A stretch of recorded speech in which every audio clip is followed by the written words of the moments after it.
Okay, in this very brief presentation, I plan to give you an introduction to what are known as games in extensive form. Name is more complicated than the matter at hand. I hope this will be very straightforward. This presentation, I hope, will allow you to understand two key insights from game theory. What it takes to make a threat credible is one of them, and the other, closely related, why it is sometimes useful to reduce your capacity to make choices if you want to get someone else to do what you want them to do. I'm going to base this presentation around something I'll call the Getting Ready for School game, which is a reasonable approximation of a game that I play with my daughter every school day morning. And the foundation of our interaction is that we have different preferences. So Sasha, that's my daughter's name, she would rather have what British people call a plait on her head. It's a nice braid. And so she prefers that to having the sort of hairstyle I would ordinarily do, which is not very complicated. So this greater than sign means she prefers that.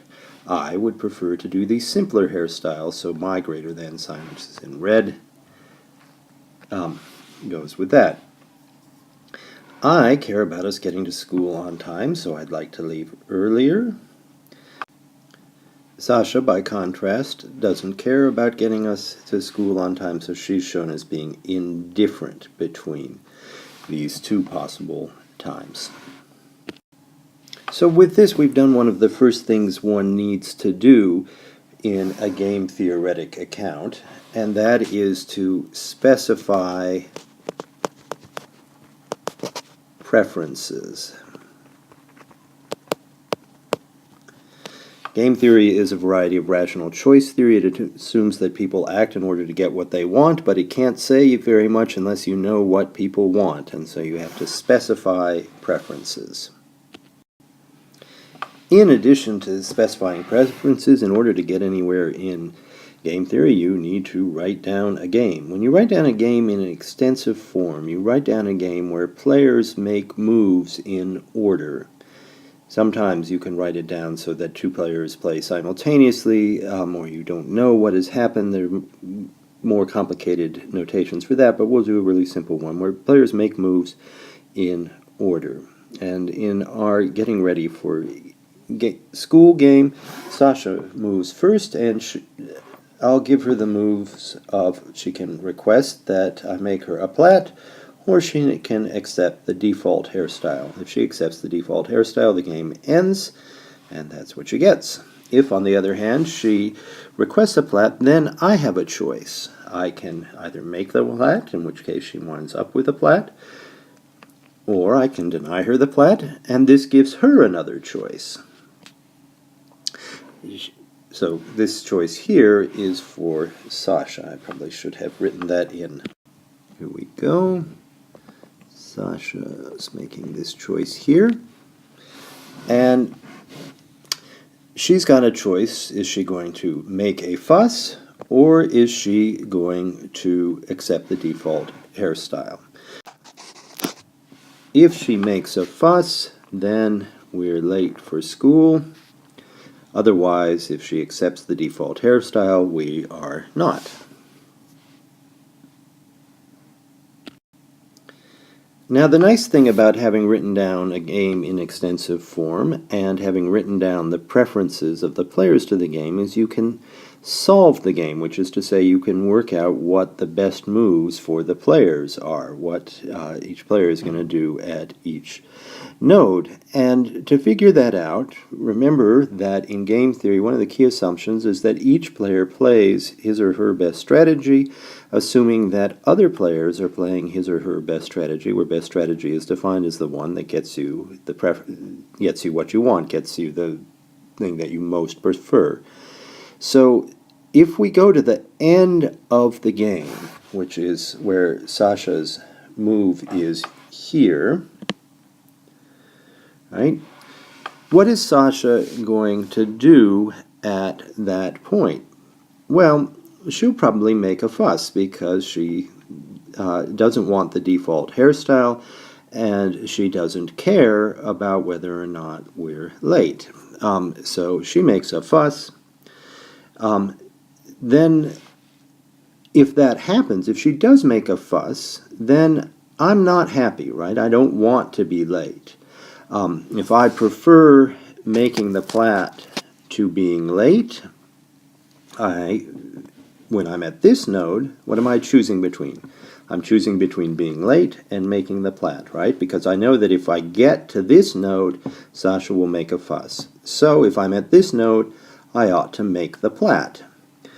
Now let's go back to Sasha. If Sasha's here, what should she do? Should she accept the default hairstyle, or should she request the plat? Well, if she requests the plat, we've already determined that I'll make the plat, and so that's where she'll wind up. So she's happy with that. The reason that she's happy with that is because she knows that if she requests the plat, I won't go down this branch here because I don't want her to make a fuss and make us late.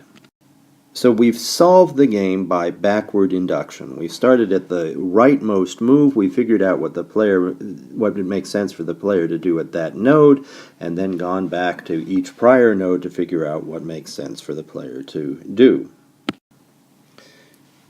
Now, one thing you may notice about this game is that Sasha has in effect won it by making a threat. What she's done is she's threatened to make a fuss. If she threatens to make a fuss, explicitly, or I just know that she might, then I decide to make the plat because I don't want to wind up under that scenario. So making a fuss, then, this threat has driven my behavior. One thing that game theory allows you to do is to analyze the circumstances under which that threat will be credible. And basically a threat is credible, or technically known as a subgame perfect threat, is if we got to that node, would the threat be carried out? So could we really expect Sasha to make a fuss if she got to that node? Well, according to the way we specified her preferences, she doesn't care about getting to school. She does care about getting the hairstyle she wants. So she's going to make a fuss. At any rate, it's a plausible choice here. I might need to specify the preferences slightly more completely to get it exactly perfect, but I think you get the idea. Correspondingly, a threat is not credible when it wouldn't be carried out if we were to get to that node. So, for instance, it might be the case that I would try to win this game, or set up this game such that I could win it, by adding an extra move for myself after Sasha makes the fuss. I would say here, this would be my move here, that I will not let you watch TV if you don't, if you make a fuss. Okay, so then if she does make a fuss, I've got to make a choice. Do I turn the TV off? If I turn the TV off, I have implemented my threat, but the cost for me is that things will not be very calm and I won't be able to make dinner later on. On the other hand, if I do turn the TV on, so if I don't carry out my threat, well, then I'm left alone. So the threat is not credible. The threat is not credible because it wouldn't be chosen if we got to this node. If we got to that node, I wouldn't choose that option because I prefer this outcome, the lower one, to the upper one. So it's not a credible threat. So now we've learned about one key insight from game theory about making credible threats. A credible threat is one that you will actually carry out because under the circumstances you prefer to carry it out. Now we can look at a second key insight, which is why it is that sometimes disabling your capacity to do something actually improves your influence over other people. If we look at this node at the very beginning, right, suppose I'm just not able to make plats. At that point, Sasha doesn't accomplish anything by requesting a plat, and this demonstrates that reducing your capacity to make choices can increase your bargaining power. And so this is another thing we get out of the writing down of games in extensive form. So here's a little account of how one might try to reduce one's capacity to do things in order to affect the behavior of other people. All right, I think that's probably long enough for you to have read it. Since I've used a pretty silly example so far, let me use a serious example. And there ain't nothing more serious than nuclear war. And actually it turns out that a lot of the funding for game theory and the drive to work out game theory was driven precisely by the fear of nuclear war. And during the Cold War, there was a conflict between the USA and the USSR, and people thought a lot about something like the following game. Should the USA, or the USSR, you could do it the other way around, but let's do it with the USA, launch a preemptive nuclear strike on the USSR? Well, what happens if the USA launches a preemptive nuclear strike on the USSR, initial strike on the USSR?